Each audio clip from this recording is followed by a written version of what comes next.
She was 41. He was 27. And when their eyes met across the dance floor, everything changed. Shane Crawford didn't want to go out. After 2 weeks overseas, he was drained. But Eric, his best friend, was turning 28, and guilt dragged him into the party. What he didn't expect was her. The music thumped, lights flickered, and there, in a deep emerald dress, she danced. A woman, graceful, confident, untouchable. She swayed like a goddess, completely at ease in her body. Shane couldn't look away. He didn't know her name, didn't know her story, but he felt it. This moment would change his life. With a dry throat and a pounding heart, Shane walked toward her. "Hi," he said. "I don't usually do this, but would you like to dance?" She turned, smiled, and something shifted in the air. "I'd love to," she replied. As their fingers met, a jolt passed between them. They danced, and the world vanished. By the end of the song, they were breathless, laughing like old lovers. And for the rest of the night, they danced only with each other.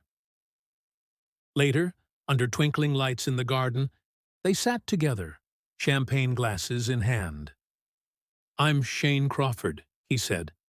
"My dad built Crawford Innovations. Now it's mine. In theory." "You don't sound excited," Jane said. "I guess I wonder sometimes if I earned it, or if I'm just playing CEO because of my last name." She nodded slowly. "I run a real estate firm.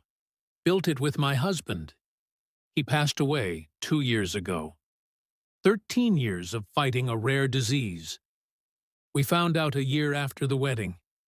And we never had kids." There was a silence, a warm silence. "I'm sorry," Shane said gently. "I can't imagine." Jane smiled. It was a good love, just too short. When he asked for her number, she paused. He was too young, too everything. But she gave it anyway. Coffee turned to dinners, dinners to long walks, and long walks to something they didn't expect. Love. Shane was bold. Jane was cautious. She told her friend Karen everything. "You think I'm crazy?" Jane asked. Karen just smiled. "Sometimes life gives you second chances. Don't talk yourself out of this one." When Shane brought Jane to the Crawfords' estate, his mother's smile was forced. His father was stone-faced. Then came the question, "How old are you?" Jane answered honestly. "You're just 6 years younger than me," his mother whispered. "You've manipulated him." "And his father?" He said nothing at first. Then, "If you don't end this, you're out of the company." But as Jane turned to leave, something flickered in Mr. Crawford's eyes. "You're Jane Patterson, aren't you?" he asked. "You helped me buy that lakefront property 6 years ago." Jane blinked. "Yes, that was my sale."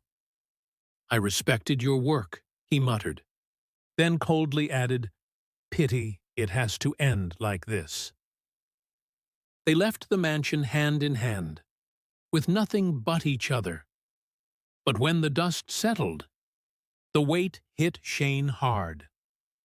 "I don't know who I am without Crawford behind my name," he confessed. "Maybe they were right."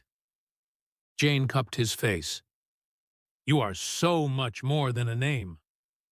With her guidance, Shane entered real estate. They bought their first property together. And it bombed. Bad timing, wrong market. They lost nearly everything. Shane spiraled.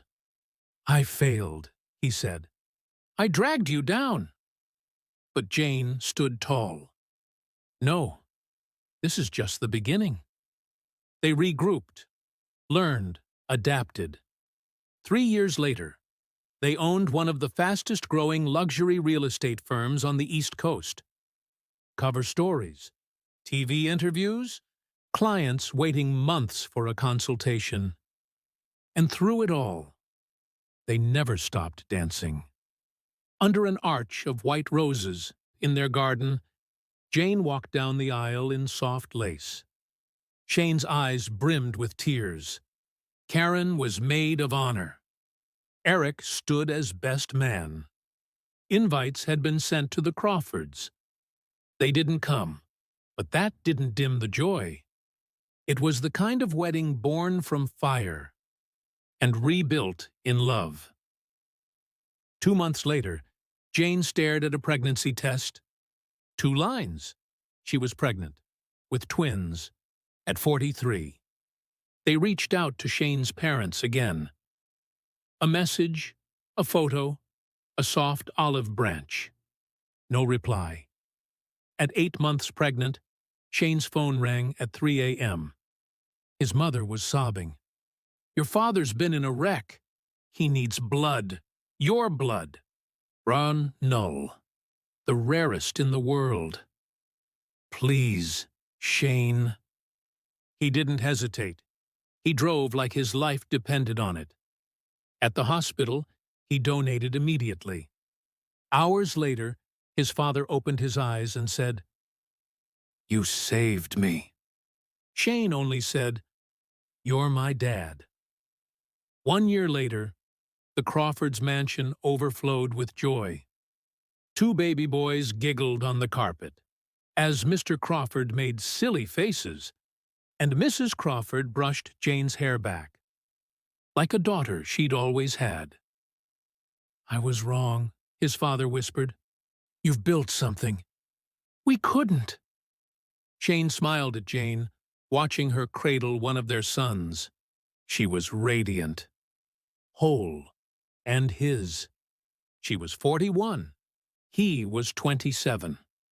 And against all odds, with God's help, they found forever. If this story moved you, don't forget to like, comment, and subscribe. And remember, sometimes love finds you not when you're ready, but when you're willing to believe it's still possible. Please click the playlist for more. And remember, love is free. See you next time.